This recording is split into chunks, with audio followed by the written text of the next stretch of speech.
મિત્રો, તો હવે આપણે આજે આગળની થિયરી સ્ટાર્ટ કરવાની છે, પ્રવેગ કોને કહેવાય તે. ઓકે, આપણે ત્રીજા પાઠમાં એટલે કે સુરેખ પથ પર ગતિ કરતા પદાર્થ માટેનો પ્રવેગ વિશેની આજે વાત કરવાની છે. અને હવેથી જ્યારે પણ આપણે જેટલા પણ લેક્ચર ભણવાના છે આ પાઠના, ઓકે, એટલે બધા જ પાઠમાં ઇમ્પોર્ટન્ટ આવે તેવો ટોપિક આજે આપણે ભણવાનો છે કે પ્રવેગ એટલે શું. પ્રવેગ વિશેની માહિતી આપણે બીજા પાઠમાં પારિમાણિક સૂત્ર ભણેલા ત્યારે આપણે વાત કરેલી થોડી ઘણી કે પ્રવેગ કોને કહેવાય તે ખ્યાલ આવ્યો આ વસ્તુમાં. ઓકે, પરંતુ આપણે આ પાઠમાં સુરેખ પથ પર ગતિ કરતા પદાર્થ નામના પાઠમાં આપણે અત્યાર સુધીમાં થિયરી ભણી ગયા. સ્થાનાંતર, પથ લંબાઈ, સરેરાશ વેગ, સરેરાશ ઝડપ, તત્કાલીન વેગ અને તત્કાલીન ઝડપ. ખ્યાલ આવ્યો? આ બધી થિયરી ભણી ગયા અને એટલી થિયરી ભણ્યા બાદ આપણે હવે આજે પ્રવેગ નામની ભૌતિક રાશિ વિશેની માહિતી મેળવવાની છે. ખ્યાલ આવ્યો? જે રીતે આપણે સ્થાનાંતરની વાત કરેલી, પથ લંબાઈની વાત કરેલી, સરેરાશ વેગ, સરેરાશ ઝડપ, તત્કાલીન વેગ, તત્કાલીન ઝડપ, આ બધી વસ્તુની વાત કરેલી, સેમ એવી જ રીતે આપણે પ્રવેગની પણ વાત એક પરિમાણમાં ગતિ કરતા પદાર્થ માટેની વાત કરવાની છે. ખ્યાલ આવ્યો આ વસ્તુમાં? ઓકે, એટલે હવે આપણે સ્ટાર્ટ કરીએ છીએ પ્રવેગ એટલે શું. ખ્યાલ આવ્યો આ વસ્તુમાં? પ્રવેગ એટલે શું એ સમજતા પહેલાં આપણે પ્રવેગની વ્યાખ્યા ભણવી પડશે, તો આપણને ખબર પડશે પ્રવેગ એટલે શું. અને પદાર્થની અંદર પ્રવેગ ક્યારે ઉત્પન્ન થાય તે પણ આપણને વ્યાખ્યા પરથી ખબર પડશે. ઓકે, સૌપ્રથમ આપણે કહીએ તે પ્રમાણે જે રીતે સરેરાશ વેગ અને સરેરાશ ઝડપની સંજ્ઞા હતી, સેમ એવી જ રીતે આપણી પાસે પ્રવેગની સંજ્ઞા કે જેને આપણે સ્મોલ એ વડે દર્શાવાય છે. ખાસ યાદ રાખજો, પ્રવેગને આપણે સ્મોલ એ વડે દર્શાવીશું. આ કોન્સેપ્ટ પહેલાં તમને આવડતો હોવો જોઈએ. ઓકે, ચાલો, પ્રવેગ જે છે એ પ્રવેગને આપણે સ્મોલ એ વડે દર્શાવવાનો છે. ખાસ યાદ રાખજો, એમાં જો સરેરાશ પ્રવેગ હોય તો એને કોણિયા કૌંસમાં એ અથવા એની ઉપર 12 વડે પણ દર્શાવી શકાય છે. પરંતુ આપણે સામાન્ય રીતે એવું યાદ રાખીશું કે પ્રવેગની સંજ્ઞા એ વડે દર્શાવાય છે. ઓકે, આગળ પ્રવેગની પહેલાં વ્યાખ્યા લખી દઉં છું, એના ઉપરથી આપણે વાત કરીશું. પ્રવેગની વ્યાખ્યા સૌથી અગત્યની વ્યાખ્યા છે. ધ્યાન આપજો કે કોઈ પદાર્થ હોય, કોઈ વસ્તુ હોય, કોઈ આપણે કહીએ તે પ્રમાણે વાહન હોય, ખ્યાલ આવ્યો? મતલબમાં ગતિ કરતો કોઈ પદાર્થ હોવો જોઈએ. તો આપણે કહી શકાય કે ગતિ કરતા પદાર્થના વેગમાં, એટલે પદાર્થના વેગમાં થતા ફેરફારના સમય દરને પ્રવેગ કહે છે. પદાર્થનો પ્રવેગ કહેવાય છે. આ ખાસ યાદ રાખવાનું છે કે ગતિ કરતા પદાર્થના વેગમાં થતા ફેરફારના સમય દરને શું કહેવામાં આવે? પ્રવેગ કહેવાય છે. એટલા માટે આ પ્રવેગની વ્યાખ્યા થઈ. હવે આપણે પ્રવેગનું સૂત્ર જો લખવું હોય તો આ રીતે લખી શકાય કે પ્રવેગ ઇઝ ઇક્વલ ટુ વેગમાં થતો ફેરફાર, વેગમાં થતો ફેરફાર ના છેદમાં એ ફેરફાર થવા માટે લાગતો સમય. કેટલા સમયમાં કેટલો ફેરફાર થયો, એટલે આપણે કહી શકાય કે વેગમાં થતો ફેરફારના છેદમાં સમયમાં ફેરફાર, એને કહેવાય સમયગાળો. ખ્યાલ આવ્યો? એટલા માટે પ્રવેગનું સૂત્ર થશે વેગમાં થતો ફેરફારના છેદમાં સમયગાળો. એટલે આ યાદ રાખવાનું છે, ખાસ યાદ રાખજો. હવે જે થિયરી ભણાવીશ એ પહેલાં તમને સામાન્ય રીતે થિયરી ભણાવીશ. ઓકે, કે જે રીતે આપણે પ્રવેગને કઈ રીતે ઓલરેડી સમજી શકાય તે.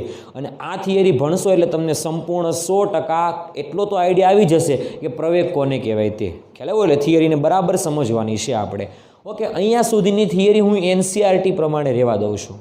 ઓકે, બાકીની આપણે થિયરી એનસીઆરટીમાં જે રીતે સાબિત કરેલી છે એ રીતે જ આપણે સાબિત કરીશું. પરંતુ મારે તમને મારી ભાષામાં પ્રવેગ નામની થિયરી સાબિત કરતા, એટલે પ્રવેગની થિયરી સમજાવવાની છે. ખ્યાલ આવ્યો આ વસ્તુમાં? એટલે પ્રવેગ કોને કહેવાય એ સમજાવવાનો છે. એટલે આપણે પહેલાં આપણી રીતે ઉદાહરણથી સમજીએ. ધ્યાનથી જોજો. પ્રવેગ કોને કહેવાય? તો હમણાં કીધેલું તે પ્રમાણે વેગમાં થતા ફેરફારને, પણ કોના? તો કે પદાર્થમાં વેગમાં થતા ફેરફારના સમય દરને શું કહેવામાં આવે? પ્રવેગ કહેવામાં આવે છે. તો તમને એટલો તો આઈડિયા આવી જવો જોઈએ કે પ્રવેગ ક્યારે ઉત્પન્ન થાય. તો વેગમાં ફેરફાર થાય તો જ. એટલા માટે હું તમને અહીંયા આગળ એક્સ્ટ્રા મુદ્દાઓની વાત કરું છું કે પ્રવેગ ક્યારે ઉત્પન્ન થાય, તો કે વેગમાં ફેરફાર થાય તો જ પ્રવેગ મળે છે.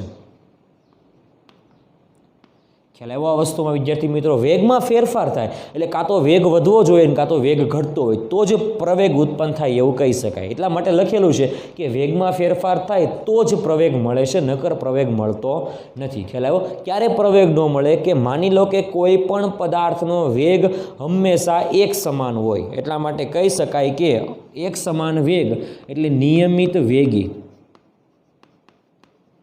નિયમિત અથવા એને કહેવામાં આવે અચળ વેગી, કે જેમાં પદાર્થનો વેગ એક સમાન હોય, અચળ વેગ હોય, વેગ બદલાય નહીં એટલે વધે પણ નહીં અને ઘટે પણ નહીં. અથવા એને પણ કહી શકાય કે નિયમિત વેગી ગતિ અથવા અચળ વેગી ગતિ કરતા પદાર્થમાં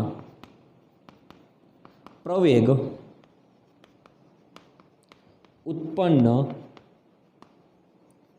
થતો નથી, એટલે પ્રવેગ મળતો નથી. ઇન શોર્ટ આપણે એવું કહી શકાય. કઈ ગતિમાં? તો નિયમિત વેગી અથવા એને કહી શકાય કે અચળ વેગી ગતિ કરતા પદાર્થમાં પ્રવેગ ઉત્પન્ન કરી શકાતો નથી. ખ્યાલ એવો આ વસ્તુમાં? એટલે પહેલો કોન્સેપ્ટ આપણે યાદ રાખવાનો છે કે પદાર્થમાં પ્રવેગ ક્યારે આવશે, તો કે જ્યારે એ પદાર્થનો વેગ સમય સાથે બદલાતો હશે તો જ. ખ્યાલ એવો?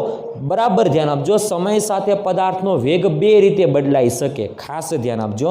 સમય સાથે આપણે કહી શકાય કે વેગમાં ફેરફાર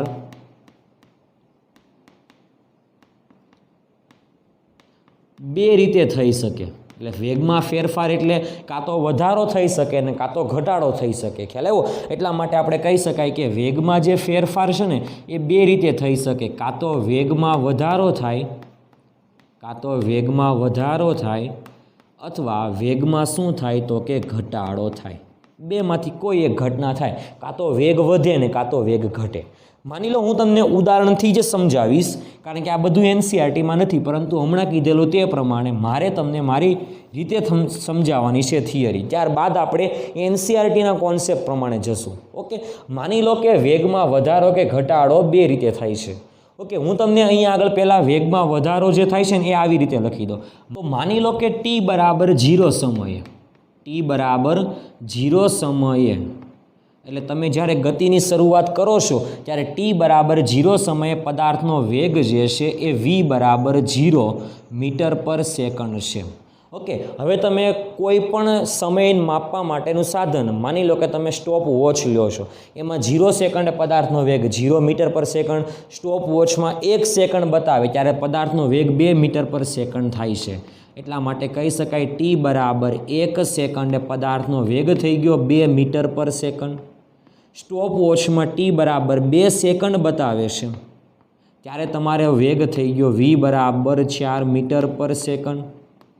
ઓકે, t બરાબર 3 સેકન્ડ સ્ટોપ વોચમાં બતાવે ત્યારે તમારી પાસે વેગ થઈ ગયો તમારા પદાર્થનો 6 મીટર પર સેકન્ડ.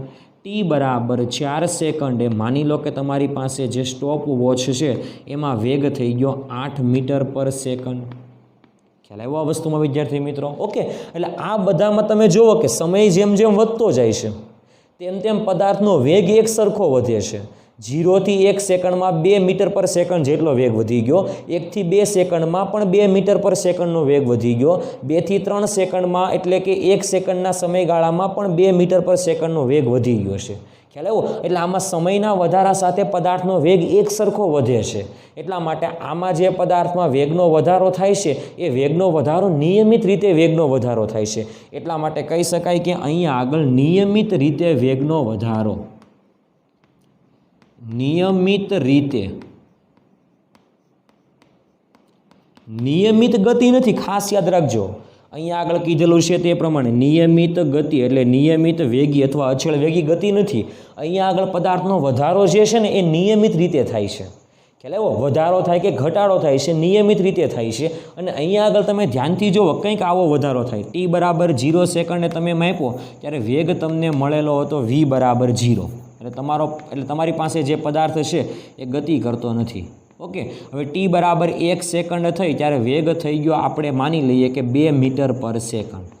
ઓકે, પછી જ્યારે તમે બીજી વાર સમય નોંધો ત્યારે ટી બરાબર 2 સેકન્ડ સ્ટોપ વોચમાં બતાવે ત્યારે એનો વેગ થઈ ગયો 5 મીટર પર સેકન્ડ. ઓકે, ત્રીજી સેકન્ડે તમે પદાર્થનો વેગ માપ્યો ત્યારે તમારો પાસે જે પદાર્થ હતો એનો વેગ થઈ ગયો 10 મીટર પર સેકન્ડ. ચોથી સેકન્ડે પદાર્થનો તમે વેગ માપ્યો ત્યારે તમારો વેગ થઈ ગયો 20 મીટર પર સેકન્ડ. ખ્યાલ આવ્યો આ વસ્તુમાં? એટલા માટે અહીંયા આગળથી તમે ઉદાહરણ જુઓ, મેં તમને કેવા આપેલા છે કે નિયમિત વેગ વધતો નથી. અહીંયા આગળ 0 થી 1 સેકન્ડ એટલે 1 સેકન્ડમાં પદાર્થનો વેગ 2 મીટર પર સેકન્ડ વધી ગયો. બીજી સેકન્ડમાં પદાર્થનો વેગ 3 મીટર પર સેકન્ડ વધે છે. ત્રીજી સેકન્ડમાં પદાર્થનો વેગ 5 મીટર પર સેકન્ડ વધે છે. ચોથી સેકન્ડમાં પદાર્થનો વેગ 10 મીટર પર સેકન્ડનો વધે છે. મતલબમાં સમયના વધારા સાથે પદાર્થના વેગમાં અનિયમિત રીતે વધારો થાય છે. વેગમાં વધારો તો થાય છે પણ અનિયમિત રીતે વધારો થાય છે. પહેલાં 2નો વધારો થયો, પછી 3નો થયો, પછી 5નો થયો, પછી 10નો થયો. એટલા માટે આ જે વધારો છે આ વધારો અનિયમિત રીતે વધારો થાય છે. વધારો તો થાય જ છે પણ અનિયમિત રીતે વધારો થાય છે. અનિયમિત રીતે વધારો થાય છે. અનિયમિત ગતિ નથી કરતો. અનિયમિત ગતિ કરતો જો ક્યારેક વેગ વધે ક્યારેક વેગ ઘટે એવું પણ હોઈ શકે. ખ્યાલ આવ્યો? એટલે ક્યારેક વધારે અંતર કાપે, ક્યારેક ઓછું અંતર કાપે, એને આપણે અનિયમિત ગતિ કીધેલી. પરંતુ અહીંયા આગળ અનિયમિત ગતિ કરતો એવું નથી બોલતો. અનિયમિત રીતે પદાર્થનો વેગ વધે છે. ખ્યાલ આવ્યો? વેગમાં વધારો થાય છે પણ અનિયમિત રીતે વધારો થાય છે. ખ્યાલ આવ્યો આ વસ્તુમાં વિદ્યાર્થી મિત્રો? ઓકે, અહીંયા આગળ જે વધારો છે એ નિયમિત રીતે વધારો છે અને અહીંયા આગળ જે વધારો છે એ અનિયમિત રીતે વધારો છે. ખ્યાલ આવ્યો? એટલા માટે ધ્યાનથી જો આપણને પ્રવેગ એટલે શું કીધેલું કે વેગમાં ફેરફાર જે થાય છે પણ કેટલા સમયમાં ફેરફાર થાય છે એના ગુણોત્તરને શું કહેવામાં આવે? પ્રવેગ કહેવાય છે. ખ્યાલ આવ્યો? હવે ધ્યાનથી જુઓ તમે અહીંયા આગળ નિયમિત રીતે ગતિ કરતા પદાર્થમાં જ્યારે વેગમાં વધારો થાય છે ત્યારે એમાં પ્રવેગ કેટલો આવે એના વિશેની વાત કરીએ. ધ્યાનથી જોજો. ટી બરાબર 0 અને ટી બરાબર 1 સેકન્ડ એટલે આ બંને સમયગાળામાં આપણે કહી દઈએ કે T1 બરાબર 0 અથવા આને આપણે કહી દઈએ T0 બરાબર 0 સેકન્ડે પદાર્થનો વેગ v0, પ્રારંભિક વેગ 0 છે. ઓકે, પહેલી સેકન્ડ એટલે T1 બરાબર 1 સેકન્ડે પદાર્થનો વેગ v1 છે. ઓકે, એટલે 0 થી 1 સેકન્ડ એટલે સમયનો તફાવત 1 સેકન્ડ. ત્યારે વેગનો તફાવત કેટલો છે? તો કે 2 - 0. વેગમાં ફેરફાર એટલે અંતિમ વેગ માઇનસ પ્રારંભિક વેગ. સમયગાળો એટલે અંતિમ સમય માઇનસ પ્રારંભિક સમય. તો ધ્યાનથી જોજો, વેગમાં તફાવત છે 2 અને સમયમાં તફાવત છે 1. એટલે વેગમાં થતો ફેરફાર 2, સમયમાં થતો ફેરફાર 1 એટલે 2/1 કરશો એટલે તમને પ્રવેગ મળશે 2. ખ્યાલ આવ્યો આ વસ્તુમાં? ઓકે, તો ધ્યાનથી જોજો. હવે T1 બરાબર 1 સેકન્ડે અને T2 બરાબર 2 સેકન્ડ થાય ત્યારે વેગ v2 બરાબર 4 મીટર પર સેકન્ડ. તો આ બે સમયગાળામાં તમારી પાસે પદાર્થનો પ્રવેગ કેટલો હતો? તો ધ્યાનથી જોજો. આ સમયગાળો હતો ત્યારે પ્રવેગ કેટલો હતો?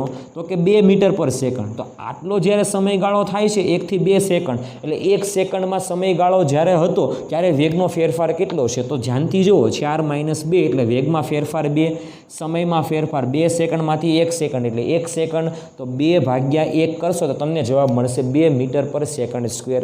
આટલો પ્રવેગ હશે. ઓકે, એટલે કહી શકાય કે 0 થી 1 સેકન્ડમાં પણ પ્રવેગ 2, 1 થી 2 સેકન્ડમાં પણ પ્રવેગ 2, 2 થી 3 સેકન્ડમાં જુઓ કે ત્રીજી સેકન્ડ એટલે T3 બરાબર 3 સેકન્ડ તો વેગ છે 6 મીટર પર સેકન્ડ. એટલે 2 થી 3 સેકન્ડમાં પદાર્થનો પ્રવેગ મેળવવો હોય તો વેગમાં તફાવત કેટલો છે? 2, સમયમાં તફાવત કેટલો? 1. તો 2/1 કરો તો જવાબ કેટલો આવશે? 2. એટલા માટે કહી શકાય કે પ્રવેગ કેટલો છે? 2 છે. ખ્યાલ આવે છે હું બોલું છું તે? આગળની વાત કરીએ. ચોથી સેકન્ડ એટલે T4 બરાબર 4 સેકન્ડ ત્યારે વેગ જે છે એને v4 કહેવાય, 8 મીટર પર સેકન્ડ. એટલે સમયમાં વેગમાં તફાવત છે 2, સમયમાં તફાવત છે 1. તો વેગમાં થતો ફેરફાર 2, સમયમાં થતો ફેરફાર 1. તો 2/1 કરશો તો જવાબ આવશે 2. તો પ્રવેગ કેટલો મળશે? 2 મીટર પર સેકન્ડ. એટલા માટે શું કહી શકાય કે ધ્યાનથી જોજો, 0 થી 1 એટલે 1 સેકન્ડમાં તફાવત છે વેગનો 2 એટલે પ્રવેગ આવે છે 2. આ સમયગાળામાં પણ પ્રવેગ 2, આ સમયગાળામાં પણ પ્રવેગ 2, આ સમયગાળામાં પણ પ્રવેગ 2. ખ્યાલ આવ્યો? એટલે કે આપણે કહી શકાય કે નિયમિત રીતે ગતિ કરતા પદાર્થ જે હોય એ પદાર્થમાં પ્રવેગ હંમેશા એક સમાન મળે છે. કોઈ પણ સમયગાળો લો, તમે ધારો કે એમ કહો કે 0 થી 2 સેકન્ડનો સમયગાળો લો તો સમયગાળો કેટલો? 2 સેકન્ડ. એ વખતે વેગમાં ફેરફાર કેટલો? તો કે 4 મીટર પર સેકન્ડનો. એટલા માટે કહી શકાય કે વેગમાં ફેરફાર 4, સમયમાં ફેરફાર 2. તો 4/2 કરો તો જવાબ કેટલો આવશે? 2. તમે એમ કહો કે 0 થી 4 સેકન્ડ સુધી મારે લેવો છે, તો 0 થી 4 સેકન્ડમાં સમયગાળો 4 સેકન્ડનો, 0 સેકન્ડે પદાર્થનો વેગ 0, 4 સેકન્ડે પદાર્થનો વેગ 8, તો 8 માઇનસ 0 કરશો તો 8 થશે, વેગમાં ફેરફાર 8, સમયમાં ફેરફાર 4, તો 8 ભાગ્યા 4 કરશો તો જવાબ મળશે 2. એટલા માટે આપણે કહી શકાય કે જ્યારે પદાર્થ નિયમિત રીતે ગતિ કરતો હોય, નિયમિત રીતે શું કરતો હોય? ગતિ કરતો હોય, એટલે પદાર્થનો વેગ નિયમિત રીતે વધતો હોય કે નિયમિત રીતે ઘટતો હોય. ઓકે, તો કોઈ પણ સમયગાળામાં કહી શકાય કે આમાં આપણને જે આ નિયમિત રીતે ગતિ કરતો પદાર્થ હતો એના માટે વાક્ય લખવું હોય તો નિયમિત રીતે ગતિ કરતા પદાર્થનો પ્રવેગ હંમેશા કોઈ પણ સમયગાળામાં, ખ્યાલ આવ્યો? કોઈ પણ સમયગાળામાં, એટલે કહી શકાય કે કોઈ પણ સમયગાળા માટે એક સમાન રહે છે. એક સમાન, કે જેને કહેવામાં આવે અચળ રહે છે. ખ્યાલ આવ્યો આ વસ્તુમાં? એટલે પ્રવેગ જે છે એ નિયમિત રીતે ગતિ કરતા પદાર્થમાં, એટલે નિયમિત રીતે પદાર્થના વેગમાં, ખ્યાલ આવ્યો આ વસ્તુમાં? નિયમિત રીતે ગતિ કરતો પદાર્થ એટલે આનો મતલબ શું થાય? બરાબર ધ્યાનથી સમજજો કે નિયમિત ગતિ એટલે નિયમિત રીતે ગતિ કરતો પદાર્થનો મતલબ શું? તો કે એક સરખા સમયગાળામાં વેગ એક સરખો હોવો એવો મતલબ નથી. આ નિયમિત રીતે ગતિ કરતા પદાર્થનો મતલબ એવો છે કે એક સરખા સમયમાં, એક સરખા સમયગાળામાં વેગમાં વધારો એક સમાન થવો જોઈએ.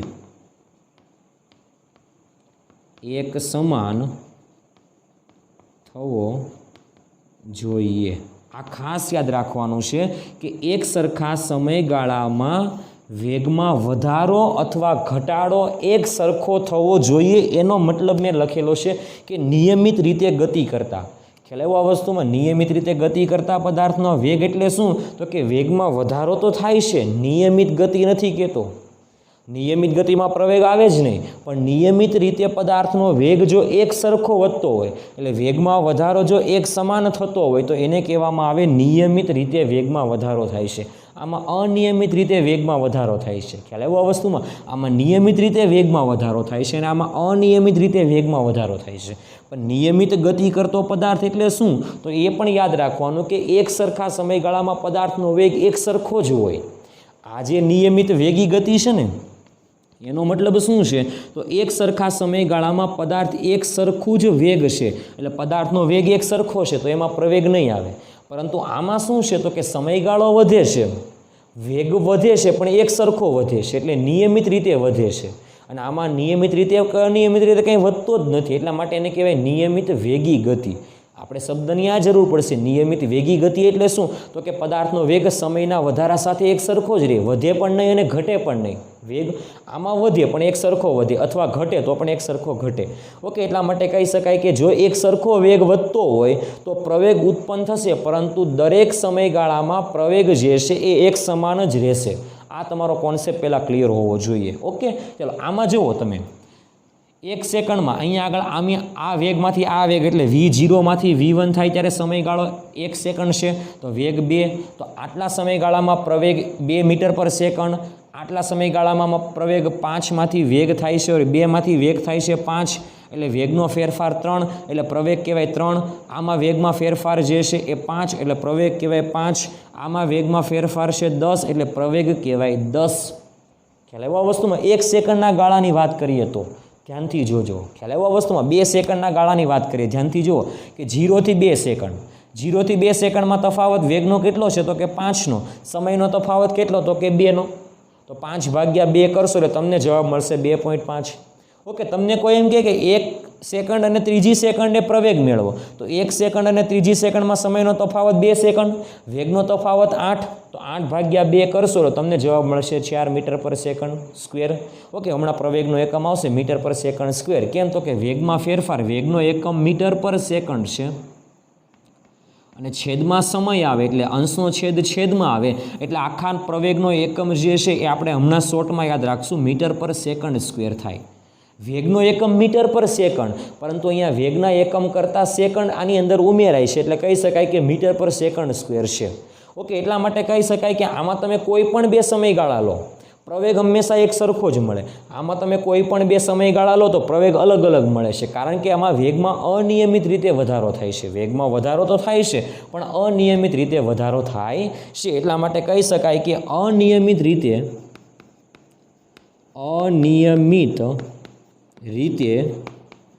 વેગમાં વધારો થતો હોય એટલે વધારો થાય તેવી ગતિ માટે, અનિયમિત રીતે વેગમાં વધારો થાય તેવી ગતિ માટે પદાર્થનો પ્રવેગ એક સમાન મળતો નથી. એટલા માટે કહી શકાય કે પ્રવેગ નિયમિત નથી એટલે એક સમાન મળતો નથી. ખ્યાલ આવ્યો આ વસ્તુમાં વિદ્યાર્થી મિત્રો? એટલે આ કોન્સેપ્ટ છે કે પ્રવેગ એટલે શું, તો કે એકમ સમયમાં વેગમાં થતા ફેરફારને શું કહેવામાં આવે? પ્રવેગ કહેવાય. અથવા એવું પણ કહી શકાય કે પદાર્થના વેગમાં થતા ફેરફારના સમય દરને શું કહેવાય? પ્રવેગ કહેવાય છે. પરંતુ તમારે કોન્સેપ્ટ યાદ રાખવાનો છે કે પ્રવેગ ક્યારે આવે? તો વેગમાં ફેરફાર થાય તો. વેગમાં શું થવું જોઈએ? ફેરફાર થાય તો જ પદાર્થની અંદર પ્રવેગ ઉત્પન્ન થાય, નકર પ્રવેગ ઉત્પન્ન થશે નહીં. એટલા માટે યાદ રાખવાનું છે કે નિયમિત વેગથી ગતિ કરતા પદાર્થમાં પ્રવેગ ઉત્પન્ન ન થાય, પરંતુ જો પદાર્થમાં વેગ નિયમિત રીતે વધારો થતો હોય, ખ્યાલ આવ્યો? 0માંથી 2, 2માંથી 4, 4માંથી 6 નિયમિત રીતે વેગમાં વધારો થતો હોય તો એમાં જો આપણે પ્રવેગ મેળવીએ તો આપણે શું કરવાનું? વેગમાં ફેરફાર, અને એ વેગમાં ફેરફાર કેટલા સમયગાળામાં થાય છે આ બંનેનો તમે ગુણોત્તર લઈ લો તો તમને પ્રવેગ મળશે. એટલા માટે નિયમિત રીતે વેગમાં વધારો થાય કે નિયમિત રીતે વેગમાં જો ઘટાડો થાય તો આપણે કહી શકાય કે પ્રવેગ જે છે એ એક સમાન રહે છે. ખ્યાલ આવ્યો? અને અહીંયા આગળ અનિયમિત રીતે વેગમાં જો વધારો થતો હોય તો પ્રવેગ એક સમાન રહેતો નથી, એવું કહી શકાય છે. ખ્યાલ આવ્યો આ વસ્તુમાં વિદ્યાર્થી મિત્રો? ઓકે, એટલા માટે જ્યારે આવું હોય ને, આવું એટલે શું? તો કે નિયમિત રીતે વેગમાં વધારો થતો હોય અને કોઈ પણ સમયગાળામાં પદાર્થનો પ્રવેગ હંમેશા એક સમાન હોય તો એવા પ્રકારની ગતિને કહેવામાં આવે અચળ પ્રવેગી ગતિ. ખાસ યાદ રાખવાનું છે કે અચળ પ્રવેગી ગતિ કરતા પદાર્થમાં પદાર્થનો વેગ એક સમાન રહેતો નથી, અને જો પદાર્થનો વેગ એક સમાન હોય તો એમાં પ્રવેગ ઉત્પન્ન થતો પણ નથી. ખ્યાલ આવ્યો? આ જે ગતિ છે એ અચળ પ્રવેગી ગતિ છે, કારણ કે આ ગતિમાં પદાર્થનો વેગ એક સમાન છે. ખ્યાલ આવ્યો આ વસ્તુમાં? એટલા માટે કહી શકાય, એક સરખો વધે છે, એક સમાન નથી, એક સરખો વધે છે, પરંતુ પ્રવેગ એક સમાન છે. ઓકે, તો આવા પ્રકારની ગતિમાં પ્રવેગ એક સમાન હોવાથી આને કહેવામાં આવે છે અચળ પ્રવેગી ગતિ કરતો પદાર્થ. અને જો પદાર્થ અચળ વેગથી ગતિ કરતો હોય તો એમાં પ્રવેગ ઉત્પન્ન થતો નથી. ખ્યાલ આવ્યો આ વસ્તુમાં? એટલે તમારે એ પણ કોન્સેપ્ટ યાદ રાખવાનો છે કે જો પદાર્થનો પ્રવેગ અચળ હોય એટલે પદાર્થ અચળ પ્રવેગી ગતિ કરતો હોય, ખાસ ધ્યાન આપજો, પદાર્થ અચળ પ્રવેગી ગતિ કરતો હોય તો પદાર્થનો વેગ એક સમાન ન હોય પણ એક સમાન રીતે વધે. ઓકે, પરંતુ જો પદાર્થનો વેગ એક સમાન હોય તો પ્રવેગ ઉત્પન્ન થતો નથી. ખ્યાલ આવ્યો આ વસ્તુમાં? તો એમાં પ્રવેગ 0 આવશે અને આમાં પ્રવેગ 0 આવશે નહીં, આમાં પ્રવેગ એક સરખો આવશે.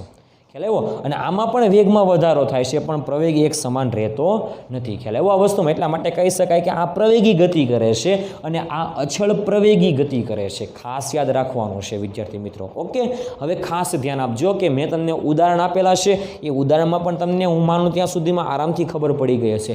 થોડીક વાર લાગશે પરંતુ આવા ઉદાહરણની તમારે જરૂર છે સમજવા માટે. એનસીઆરટીમાં તો તમને ટૂંકમાં સમજાવેલું છે, આનું આ કહેવાય, પરંતુ મેં સંખ્યાત્મક રીતે સમજાવેલું છે, બહુ વ્યવસ્થિત ભાષામાં સમજાવેલું છે, એટલે તમને આઈડિયા આવી જશે. હવે ધ્યાન આપજો, આપણે કીધેલું તે પ્રમાણે વેગમાં ફેરફાર કઈ રીતે કરી શકાય? કાં તો વેગ વધતો હોય તો પણ ફેરફાર થાય અને વેગ ઘટતો હોય તો પણ એને ફેરફાર કહેવાય. સમયના વધારા સાથે અહીંયા આગળ મેં ઉદાહરણ આપેલું છે, એમાં વેગમાં વધારો થાય છે તેવું ઉદાહરણ આપેલું છે. અને અહીંયા આગળ સમયમાં જ્યારે વધારો થાય છે ત્યારે વેગમાં વધારો તો થાય છે, પણ અનિયમિત રીતે વધારો થાય છે. ખ્યાલ આવ્યો આ વસ્તુમાં વિદ્યાર્થી મિત્રો? ઓકે, એટલે આ રીતે આપણે વધારાની વાત કરી ગયા. ઓકે, જો પદાર્થનો પ્રવેગ ધન મળે તો એવું કહેવાનું કે પદાર્થ પ્રવેગી ગતિ કરે છે. ખ્યાલ આવ્યો આ વસ્તુમાં? પદાર્થનો પ્રવેગ ધન મળે અને જો પદાર્થનો ધન પ્રવેગ એક સમાન મળે દરેક સમયગાળામાં તો એને કહેવામાં આવે અચળ પ્રવેગી ગતિ. કઈ ગતિ કહેવાય? અચળ પ્રવેગી ગતિ.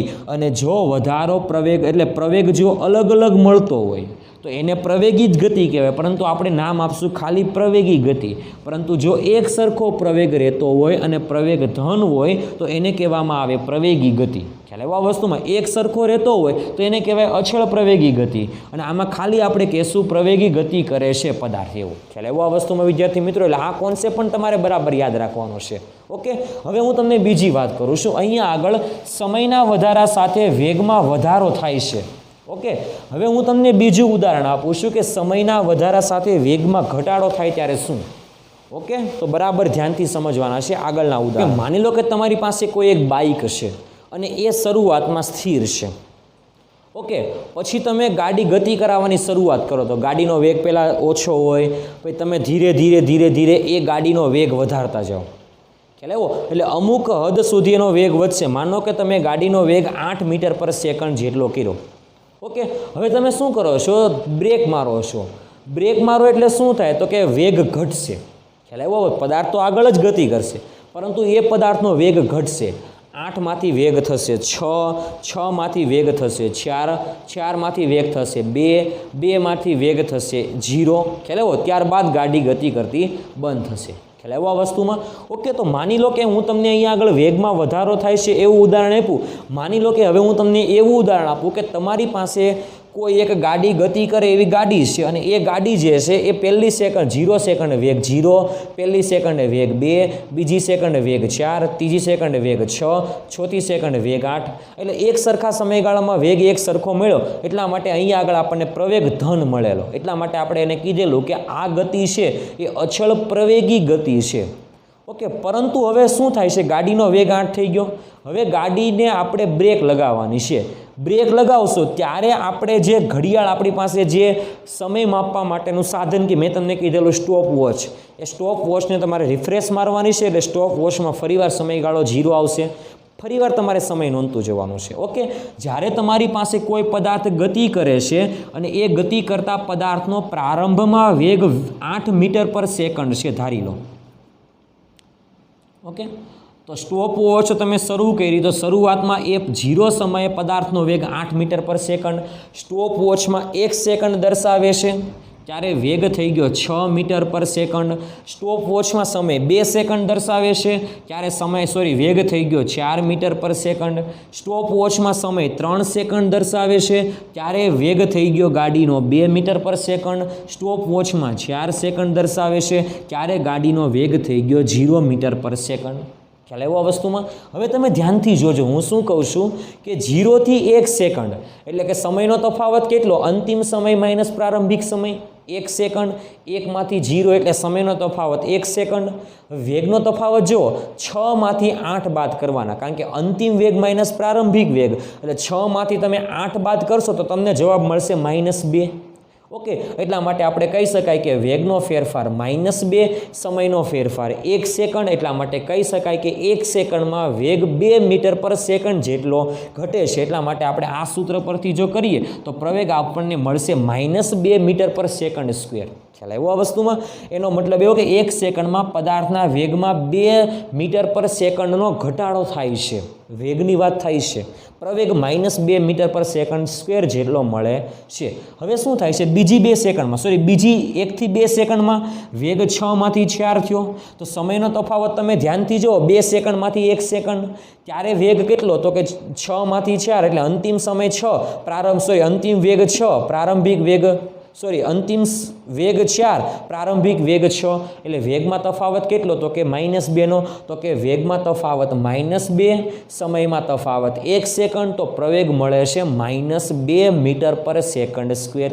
ઓકે, એનો મતલબ એવો કે પદાર્થ જે છે એ પદાર્થનો વેગ ઘટતો હશે, પરંતુ નિયમિત રીતે ઘટતો હશે. જો ખ્યાલ આવ્યો? કારણ કે આ સમયગાળામાં પણ પ્રવેગ -2 મળેલો, આ સમયગાળામાં પણ -2, આ સમયગાળામાં પણ -2, આ સમયગાળામાં પણ -2. ઓકે, એટલે કોઈ પણ સમયગાળામાં પ્રવેગ જે છે એ -2 જેટલો રહેશે. અને પ્રવેગનું ઋણ મૂલ્ય એ શું દર્શાવે છે? તો કે આપણે એવું કહી શકાય કે પદાર્થના વેગમાં ઘટાડો થાય છે, આવું દર્શાવે છે. ખાસ યાદ રાખવાનું છે, પદાર્થના વેગમાં શું થાય છે? ઘટાડો થાય છે તેવું દર્શાવે છે.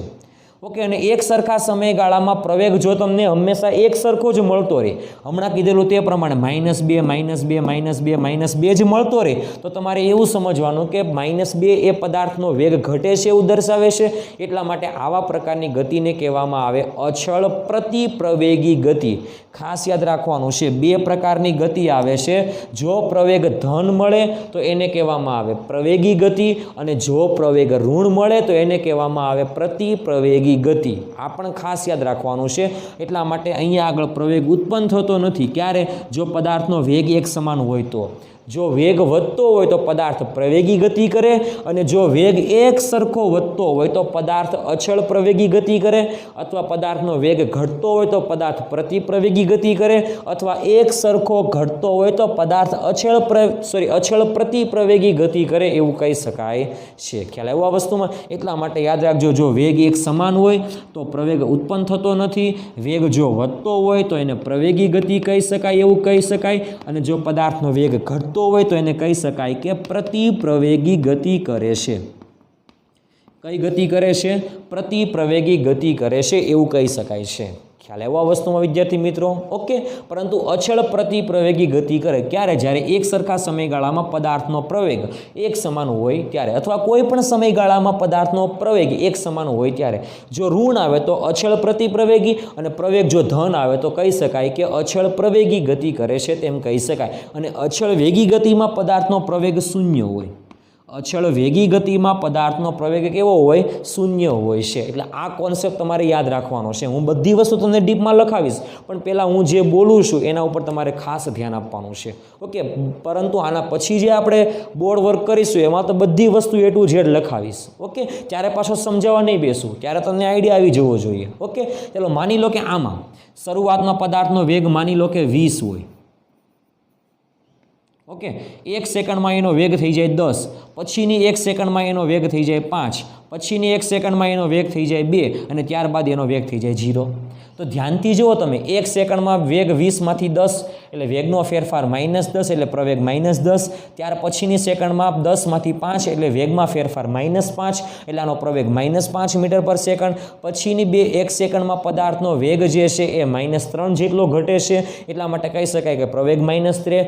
પછીની ગતિમાં વેગ જે છે એ 2 જેટલો ઘટે છે, એટલા માટે કહી શકાય કે પ્રવેગ -2 જેટલો છે.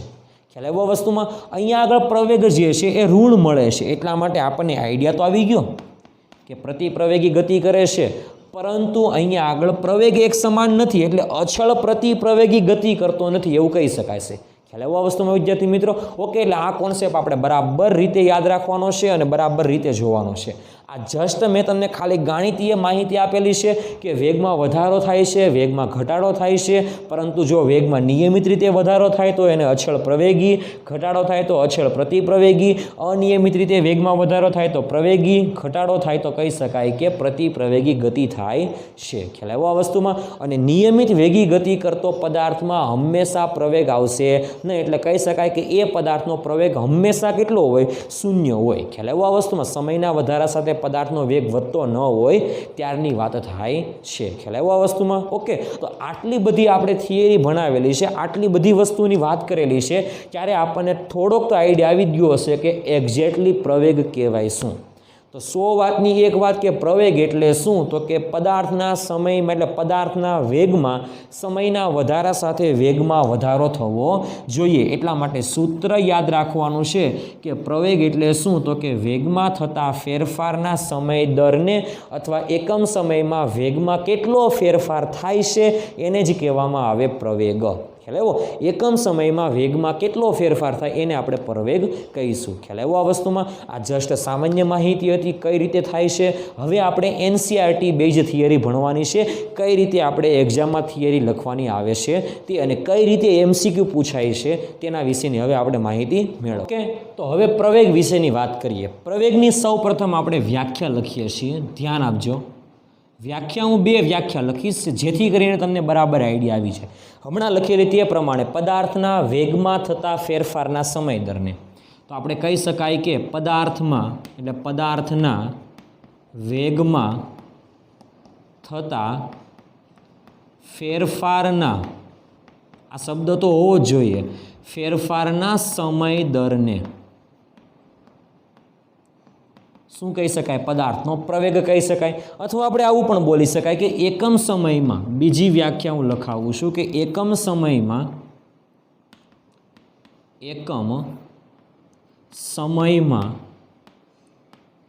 પદાર્થના વેગમાં થતા ફેરફારને કાં તો વધારો થાય ને કાં તો ઘટાડો થાય, બેમાંથી કોઈ એક થશે.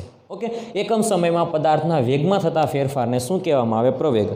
ઉદાહરણ આપી દો કે ધારો કે T1 સમયમાં પદાર્થનો વેગ V1 છે અને T2 સમયમાં પદાર્થનો વેગ V2 છે. તો આપણે કહી શકાય કે ધારો કે T1 સમયમાં પદાર્થનો વેગ V1 છે અને T2 સમયમાં પદાર્થનો વેગ V2 છે. ખ્યાલ આવ્યો વસ્તુમાં? એટલા માટે કહી શકાય કે ડેલ્ટા ટી જેટલા સમયમાં, ઓકે, એટલે આપણે કહી શકાય કે delta T is equal two T2 minus T1, એટલે કે આટલું કહી શકાય કે ડેલ્ટા ટી જેટલા સમયગાળામાં વેગમાં delta V is equal to કહી શકાય કે V2 માઇનસ V1 જેટલો ફેરફાર થાય છે. એટલે વેગમાં ફેરફાર કેટલો થયો? તો કે V2 માઇનસ V1. કેટલા સમયમાં? તો કે ડેલ્ટા ટી સમયમાં. એટલા માટે કહી શકાય કે પ્રવેગ ઇઝ ઇક્વલ ટુ વેગમાં ફેરફાર ના છેદમાં સમયગાળો. ખ્યાલ આવ્યો? આને આપણે સરેરાશ પ્રવેગ કહીશું. વેગમાં ફેરફાર કેટલો? તો કે ડેલ્ટા વી, એટલે કહી શકાય V2 માઇનસ V1. સમયમાં ફેરફાર કેટલો? તો કે કહી શકાય કે T2 માઇનસ T1. એટલા માટે આને પ્રવેગ પણ કહી શકાય અને સરેરાશ પ્રવેગ પણ કહી શકાય. એટલા માટે આપણે સંજ્ઞા લખી દઈએ, સરેરાશ પ્રવેગ ઇઝ ઇક્વલ ટુ ડેલ્ટા વીના છેદમાં ડેલ્ટા ટી. ખ્યાલ આવ્યો આ વસ્તુમાં? ઓકે, ચાલો હવે આપણે કીધેલું તે પ્રમાણે આ જે પ્રવેગ છે એ સરેરાશ પ્રવેગ છે, અને હમણાં કીધેલું તે પ્રમાણે પ્રવેગની સંજ્ઞા જે છે એને આપણે સ્મોલ a વડે દર્શાવીશું. ખ્યાલ આવ્યો આ વસ્તુમાં? ઓકે, આ આપણને સરેરાશ પ્રવેગ મળી ગયો. હવે જો આપણે સરેરાશ પ્રવેગ પરથી તત્કાલીન પ્રવેગ મેળવવો હોય તો આપણે કીધેલું તે પ્રમાણે સરેરાશ પ્રવેગ પરથી તત્કાલીન પ્રવેગ મેળવવા માટે શું કરવું પડશે?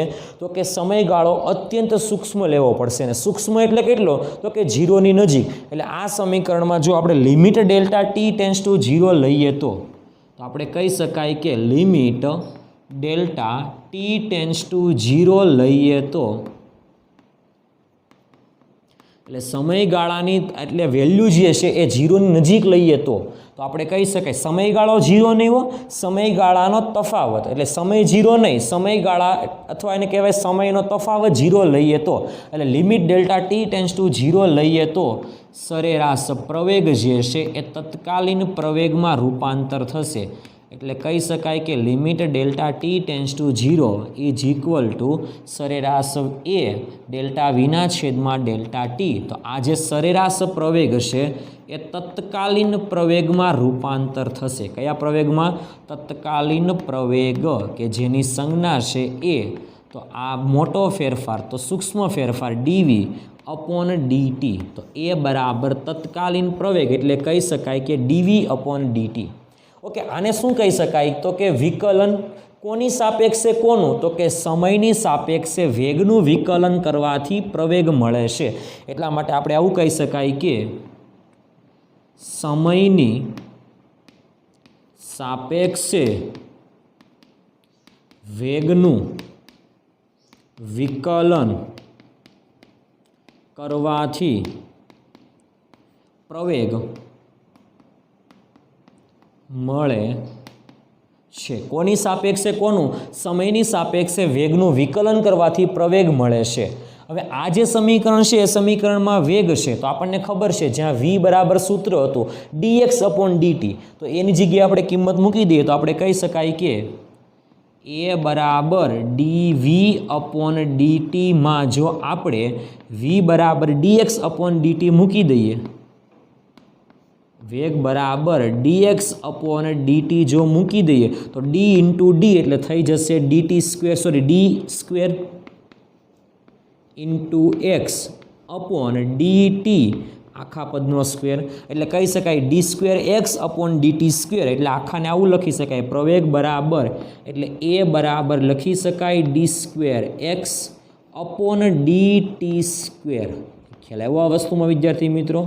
ओके, आने आपणे टूंकमां आवुं पण लखी शकाय x एक डॉट एनी बाजुमां बीजो डॉट एटले x नी उपर डबल डॉट। एटले आनो मतलब शुं खबर छे?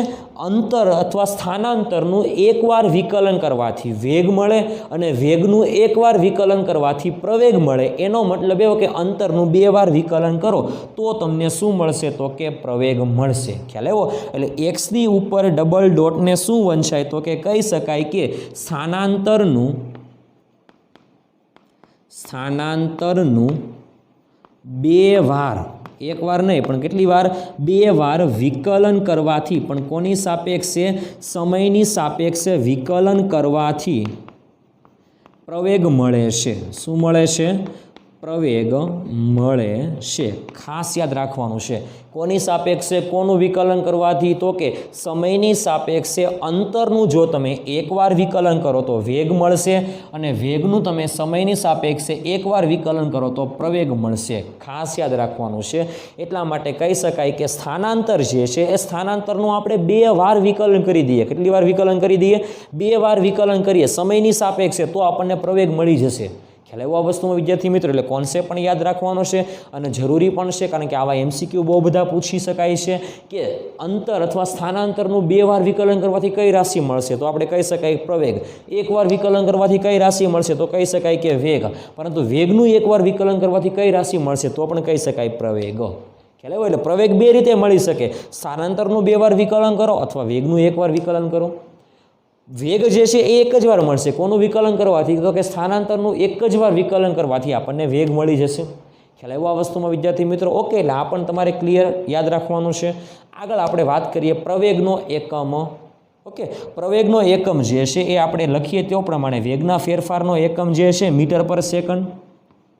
એટલા માટે અહીંયા આગળથી આપણે સાબિત કરીએ વેગના ફેરફારનો એકમ મીટર પર સેકન્ડ, છેદમાં સમયગાળાનો એકમ પણ સેકન્ડ, એટલે અંશનો છેદ છેદમાં આવે એટલે કહી શકાય કે પ્રવેગનો એકમ કયો છે તો કે મીટર પર સેકન્ડ સ્ક્વેર જેટલો થાય છે। ખાસ યાદ રાખજો પ્રવેગનો એકમ તો ખાસ યાદ રાખજો, એકમ પરથી આપણે રાશિઓને ઓળખવાની છે। મીટર પર સેકન્ડ સ્ક્વેર હોય તો પ્રવેગ, મીટર પર સેકન્ડ હોય તો વેગ, ખાલી મીટર હોય તો સ્થાનાંતર કે અંતર જે બોલો તે। ખ્યાલ આવ્યો આ વસ્તુમાં? ઓકે, ચાલો પ્રવેગ એ સદિશ રાશિ છે। પ્રવેગ એ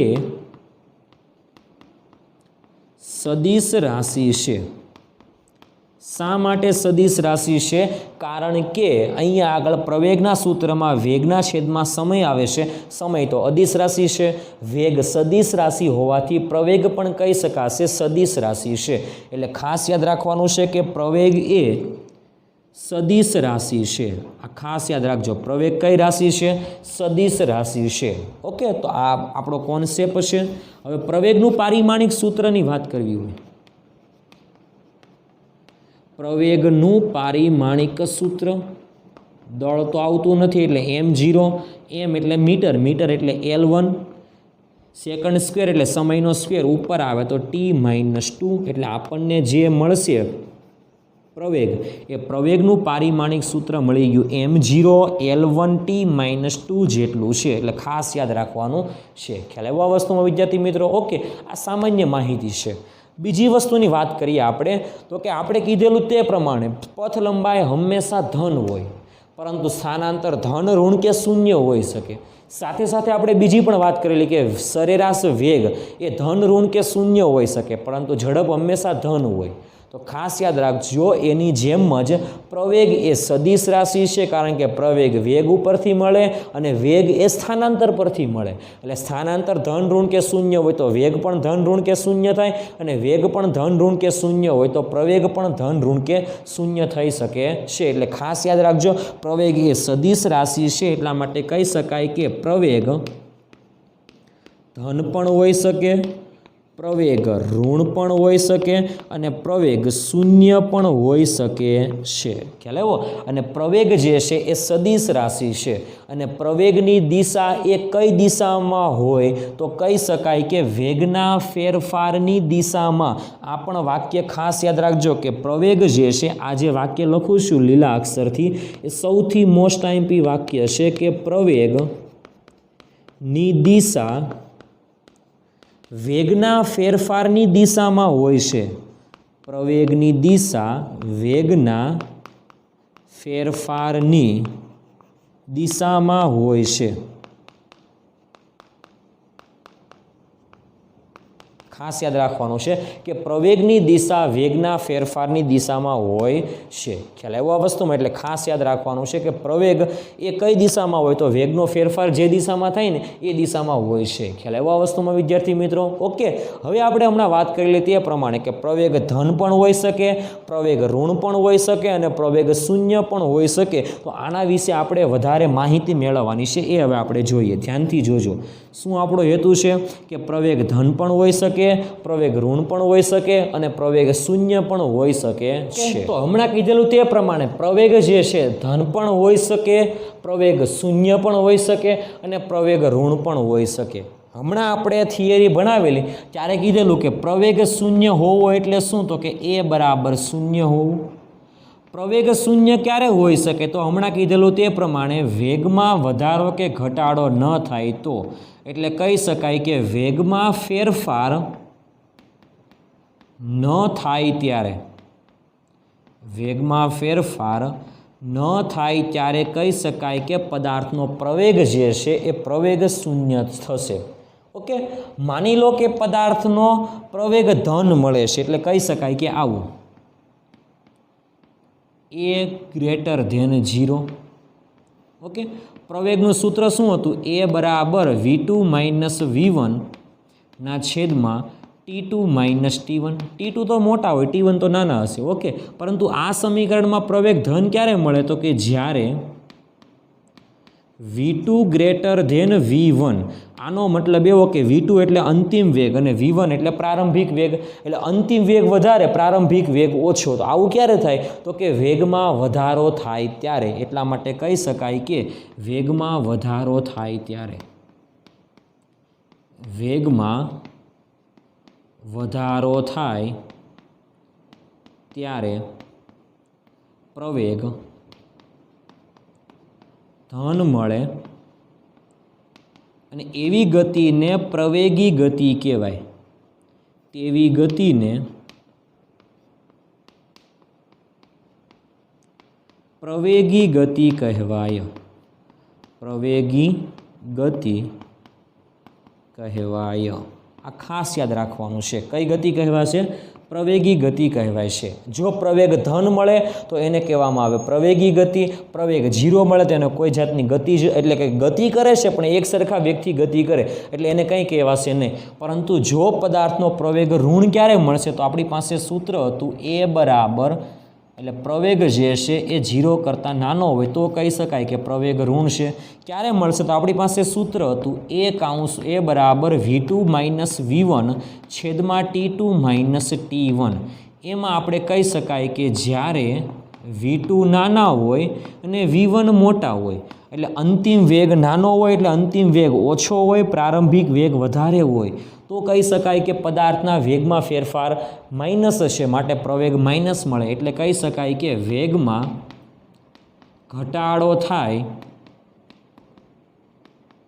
ત્યારે પ્રવેગ ઋણ મળે છે.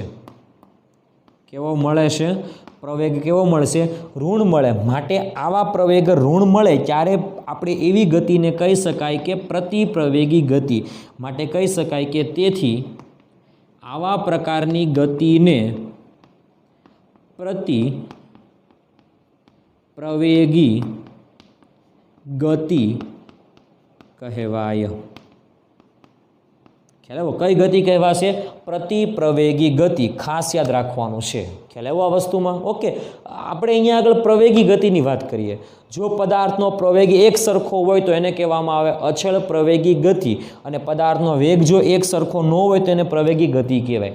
પદાર્થનો પ્રવેગ ધન હોય અને એક સમાન હોય તો એને કહી શકાય કે અચળ પ્રવેગી ગતિ. એટલા માટે કહી શકાય કે જો પદાર્થનો પ્રવેગ કોઈ પણ સમયગાળામાં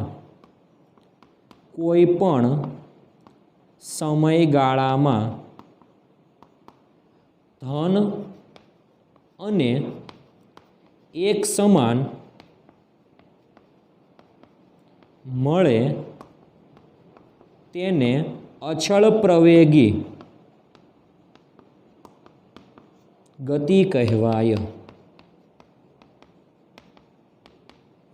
ખ્યાલ આવ્યો? પ્રવેગ કેવો હોય? ધન હોય અને પ્રવેગ એક સમાન હોય તો વેગમાં વધારો એક સરખો થાય, જે આપણે ઉદાહરણ આપેલું. તો કહી શકાય કે આવા પ્રકારની ગતિને કઈ ગતિ કહેવામાં આવે? તો કે અચળ પ્રવેગી ગતિ. તો ખાસ યાદ રાખવાનું, અચળ પ્રવેગી ગતિમાં પદાર્થનો વેગ ધન હોય અને એક સરખો વેગનો વધારો થતો હોય. વધારો તો થાય પણ એક સરખો વધારો થાય, બાકીનામાં કંઈ જરૂર નથી. ઓકે, આના વિશેની વાત કરીએ. જેમ અહીંયા આગળ લખેલો કે જો પદાર્થનો પ્રવેગ કોઈ પણ સમયગાળામાં ઋણ હોય અને એક સમાન મળે તો એને કહી શકાય કે અચળ પ્રતિપ્રવેગી ગતિ. એટલા માટે આપણે કહી શકાય ટૂંકમાં કે પદાર્થનો પ્રવેગ ઋણ હોય અને એક સમાન હોય. કેવો હોય? એક સમાન હોય તો તેને અચળ પ્રતિપ્રવેગી કઈ ગતિ કહેવાય? પ્રતિપ્રવેગી ગતિ કહેવાય. પણ આપણે એટલું જ યાદ રાખવાનું કે પ્રવેગ જો ઋણ મળે તો એને પ્રતિપ્રવેગી અને પ્રવેગ જો ધન મળે તો એને પ્રવેગી ગતિ કહેવાય. ખ્યાલ આવ્યો આ વસ્તુમાં? અને એક સરખું હોય તો અચળ આગળ શબ્દ ઉમેરી દેવાનો, પછી એ વધતો હોય કે ઘટતો હોય એનાથી કોઈ ઇસ્યુ નથી. ખ્યાલ આવ્યો આ વસ્તુમાં વિદ્યાર્થી મિત્રો? ઓકે, તો આ રીતે આપણે પ્રવેગી ગતિ અને પ્રતિપ્રવેગી ગતિની વાત કરી શકીએ.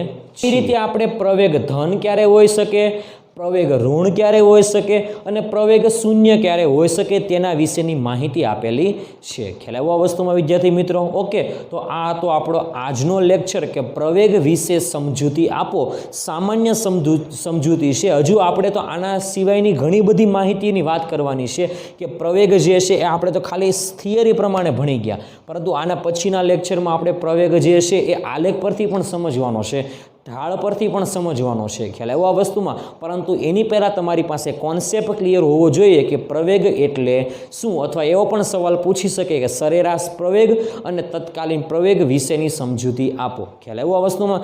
સરેરાશ પ્રવેગની ખાલી તમારે સૂત્ર લખી દેવાનું કે સરેરાશ પ્રવેગ એ બરાબર આ રીતે લખી શકાય, ડેલ્ટા વીના છેદમાં ડેલ્ટા ટી. આને સરેરાશ પ્રવેગ કહેવાય. અને તત્કાલીન પ્રવેગ એટલે આવું કહી શકાય કે ડીવી અપોન ડીટી. આને કહેવામાં આવે તત્કાલીન પ્રવેગ. આને સરેરાશ પ્રવેગ અને તત્કાલીન પ્રવેગ. એના સિવાયની વાતો પણ કરવાની આપણે કે પ્રવેગ જે છે એ ધન પણ હોઈ શકે, ઋણ પણ હોઈ શકે અને શૂન્ય પણ હોઈ શકે છે. ખ્યાલ આવ્યો આ વસ્તુમાં વિદ્યાર્થી મિત્રો? ઓકે, તો આ હતી આપણી આજની થિયરી કે પ્રવેગ વિશે સામાન્ય માહિતી આપો. ખ્યાલ આવ્યો આ વસ્તુમાં વિદ્યાર્થી મિત્રો? ઓકે.